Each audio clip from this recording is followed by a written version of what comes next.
Bonjour, je suis Kilian Stangel, auteur gastronomique. Aujourd'hui, nous allons nous poser la question « Pourquoi fait-on des crêpes à la Chandeleur ?»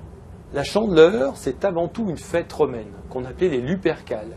Cette fête était surtout pour rappeler qu'il fallait mettre, à la fin de l'hiver, des chandelles dans les étables. Ces chandelles étaient là pour rappeler, comme la forme de la crêpe, la rondeur, la lumière du soleil. Ce soleil qui venait enfin briller après les longs hivers.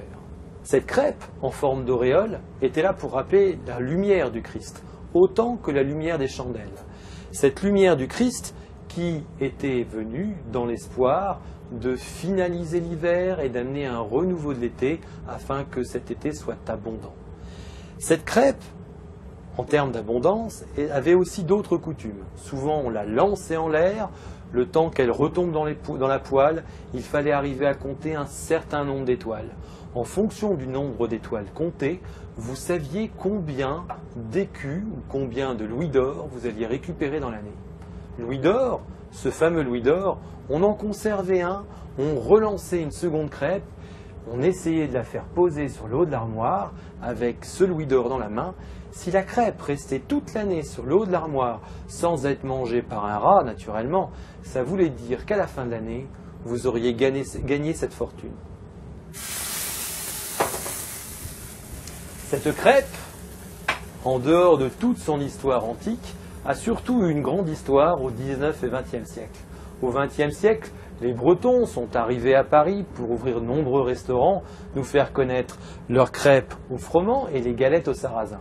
Au 19e siècle, par contre, c'est Auguste Escoffier, le célèbre chef cuisinier, qui a fait connaître les crêpes en termes de gastronomie sous différents aspects, tels que la crêpe Suzette qui aurait été soi-disant inventée pour une célèbre comédienne de la Comédie Française, une célèbre Suzanne, mais une autre légende dit que la crêpe Suzette aurait été inventée par un apprenti d'Escoffier, un monsieur charpentier qui, pour les beaux yeux d'une jeune fille qui était arrivée au bras d'un certain Édouard VII, futur roi d'Angleterre, ce charpentier, entre guillemets, ce jeune homme charpentier aurait inventé la recette de la crêpe Suzette. Je rappelle que la crêpe Suzette, contrairement à ce que vous venez de voir, n'est pas flambée.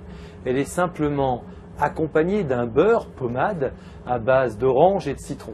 La crêpe flambée que l'on vient de voir, elle, est née de la Tour d'Argent, un autre célèbre restaurant parisien. Les recettes sont nombreuses autour des crêpes. Le 19e siècle est là pour nous en laisser trace de beaucoup, telles que la crêpe soufflée ou la crêpe surprise. Nos crêpes ont évolué au fil du temps. Les régions, les patois ont amené différents noms de crêpes. On peut penser par exemple au panqué à Grenoble, au milassou en Provence, au crapio en Morvan, en Bourgogne, ou tout simplement à la gaude en Bresse.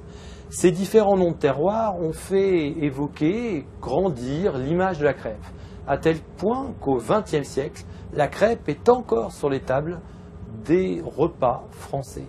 Au XXe siècle, on invente la crêpe surgelée, qui nous fait un petit peu oublier la forme de la crêpe.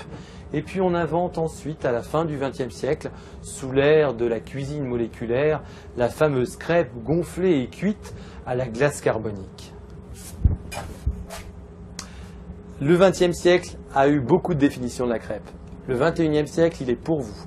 Alors, à vous de créer les crêpes de demain, à vous de recréer l'identité de la crêpe du XXIe siècle.